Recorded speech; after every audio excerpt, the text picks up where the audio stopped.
Hello friends, आज हम लोग पढ़ने वाले हैं most popular reactions SN2। You know very well SN2 in last lecture already we have discuss aliphatic nucleophilic substitution reaction. Okay, so आज हम पढ़ने वाले हैं सब्स्टिट्यूशन न्यूक्लियोफिलिक बायोमोलिकुलर और सेकंड ऑर्डर रिएक्शन। ठीक है, कि सब्स्टिट्यूशन न्यूक्लियोफिलिक बायोमोलिकुलर किसको कहते हैं। ठीक है, so simple, before going to principle of this reaction, mechanism of this reaction, we will discuss just reaction of SN2। ठीक है, so this is your OH plus CH3Br, okay, in presence of solvent that is DMSO, dimethyl sulfoxide, which gives OH CH3 plus Br negative। Okay, so this is your nucleophile,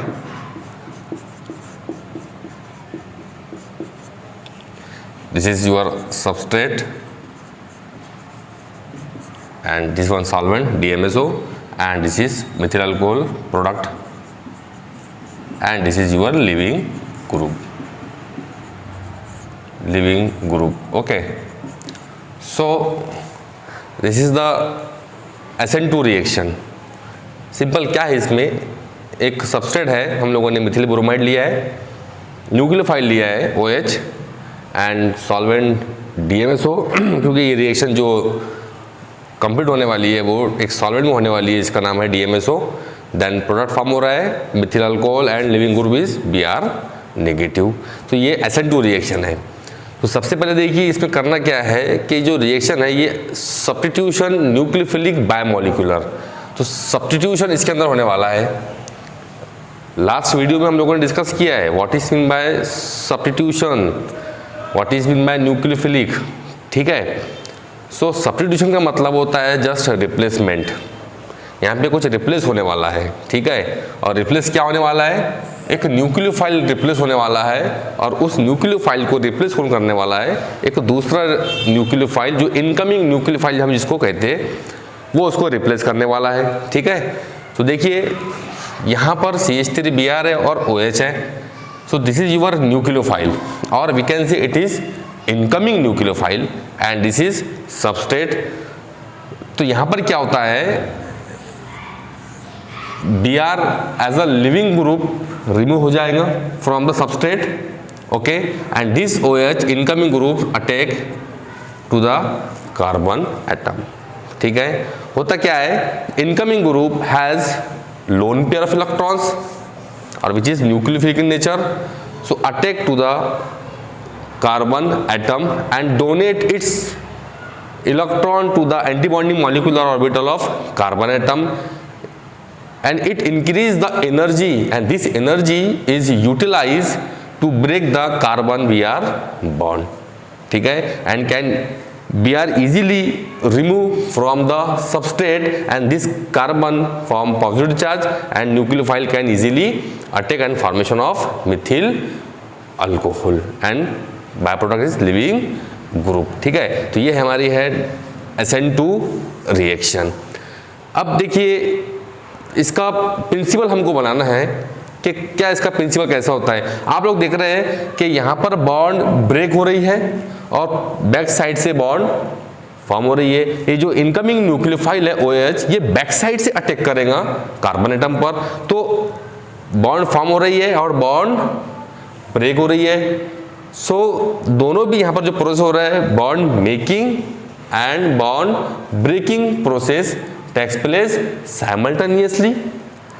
ठीक है, कि यहाँ पर bond break और bond form होने का जो process है वो एट अ टाइम हो रहा है, इसको बोलते हैं हम लोग साइमल्टेनियस प्रोसेस, और it is also called as concerted type mechanism. क्या बोलेंगे इसको, कंसर्टेड, और यहाँ लिख सकते हैं हम लोग कंसर्टेड।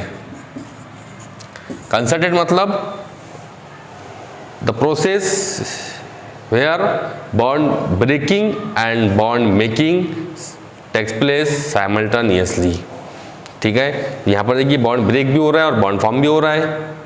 तो सबसे पहले बन गया हमारा एक statement, the reaction in which bond breaking and bond making takes place simultaneously and this is also called as concerted type mechanism, right. ये हो गया principle. Second thing, what are the conditions for SN2 reaction. देखिए SN1 अलग है और SN2 अलग है, दोनों भी सब्स्टिट्यूशन रिएक्शन है, बट SN2 और SN1 में क्या फ़र्क है कि SN2 की कुछ कंडीशन अलग है। सबसे पहले तो SN2 के अंदर जो सबस्ट्रेट है हमारा, it must be sterically unhindered, कि सबस्ट्रेट ने स्टेरिकली अनहिंडर्ड होना चाहिए, वो स्टेरिकली हिंडर्ड नहीं होनी चाहिए, स्टेरिकली फ्री होना चाहिए। ठीक है, तो यहाँ पर सिंपल दिख रहा है हम लोग को CH3Br। ठीक है, SN2 और SN1 this two reaction is totally depend on the nature of substrate, कि सबस्ट्रेट अगर हमारा स्टेरिकली अनहिंडर्ड है तो वहाँ पर SN2 रिएक्शन हो जाती है, और अगर सबस्ट्रेट स्टेरिकली हिंडर्ड है तो वहाँ पर SN2 रिएक्शन होने के चांसेस कम होते हैं, SN1 होने के चांसेस बढ़ जाते हैं। ठीक है, तो वाई मिथिल ब्रोमाइड क्यों देगा हमको SN2 रिएक्शन, कि यहाँ पर आप देख रहे हैं कि जो हमारा कार्बन है वो स्टेरिकली अनहिंडर्ड है। क्या है भाई, वो स्टेरिकली अनहिंडर्ड है। ठीक है, पहली कंडीशन हो गई। सेकंड कंडीशन क्या है SN2 रिएक्शन की, कि न्यूक्लियोफाइल मस्ट बी गुड। जो इनकमिंग न्यूक्लियोफाइल है हमारा, it must be good, that means more nucleophilic nature. क्या होना चाहिए इसका नेचर, इनकमिंग जो न्यूक्लियोफाइल है इट मस्ट बी गुड और मोर न्यूक्लियोफिलिक, राइट। सेकंड कंडीशन क्या है कि leaving group must be better, that means it is less nucleophilic, मतलब ये मोर न्यूक्लियोफिलिक होना चाहिए और ये लेस न्यूक्लियोफिलिक होना चाहिए। अरे भाई, एक न्यूक्लियोफाइल अटैक कर रहा है और एक लिविंग ग्रुप रिमूव हो रहा है सबस्ट्रेट से, तो यहाँ से रिमूव होने के बाद में may be this Br negative act as a nucleophile, बरोबर है क्या नहीं। तो यहाँ पर क्या होना चाहिए, OH जो इनकमिंग न्यूक्लियोफाइल है उसका न्यूक्लियोफिलिक नेचर जो होना चाहिए वो बहुत ज़्यादा होना चाहिए as compare to leaving group. ये थर्ड कंडीशन हो गई है। सेकेंड, जो बॉन्ड एनर्जी है OH और कार्बन की वो ज़्यादा होना चाहिए as compare to bond energy between carbon and Br। ठीक है, क्योंकि लास्ट कंडीशन क्या होना चाहिए कि सॉल्वेंट जो यूज कर रहे हैं हम लोग as far as possible polar aprotic होना चाहिए। कैसा होना चाहिए सॉल्वेंट, पोलर अप्रोटिक। ठीक है, तो ये अगर कोई रिएक्शन इस कंडीशन को फॉलो करता है तो वहां पर SN2 रिएक्शन हो जाएंगी।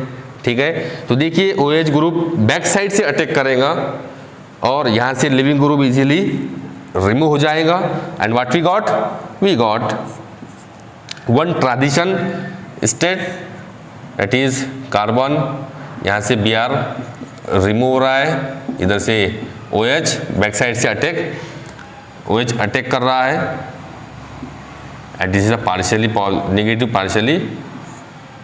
नेगेटिव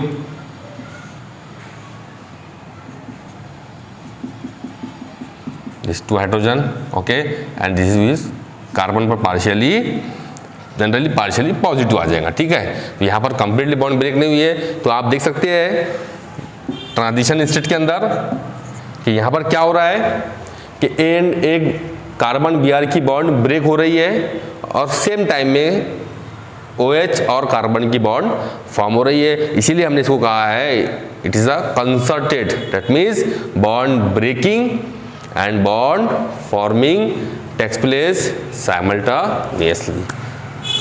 ठीक है, and what we got final product.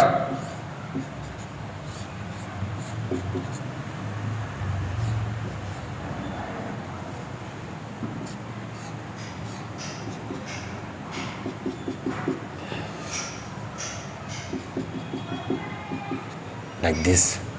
This is your final product plus Br. I hope कि आपको SN2 रिएक्शन समझ में आ गई है। और इसे बोला है हम लोगों ने बायोमोलिकुलर इसलिए बोला है कि एट अ टाइम 2 मॉलिक्यूल का पार्टिसिपेशन हो रहा है रिएक्शंस के अंदर।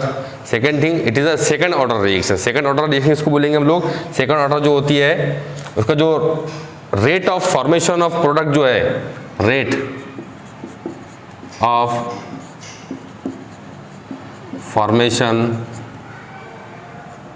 ऑफ प्रोडक्ट, वो किस पर डिपेंड होता है? जो रेट है फॉर्मेशन ऑफ प्रोडक्ट, जो रेट ऑफ रिएक्शन होता है वो किस पर डिपेंड होता है? Directly depend on the substrate and incoming nucleophile. ठीक है, तो किस पर होता है? Directly proportional to CH3 Br and incoming nucleophile. कि जो rate of formation of product है it is directly proportional to the substrate and incoming nucleophile. Okay, so this is your second order reaction, क्योंकि यहाँ पर जो rate है वो दो, एक सबस्ट्रेट पर डिपेंड है और एक इनकमिंग न्यूक्लियोफाइल पर है, इसलिए इसको बोले हम लोगों ने सेकेंड ऑर्डर रिएक्शन। समझ में आया कि नहीं आया है? Okay, so this is the SN2 reaction. I hope कि आप लोगों को समझा है, बहुत ही सिंपल है। ठीक है, so in next lecture we will discuss SN1 reaction. Okay, thank you so much.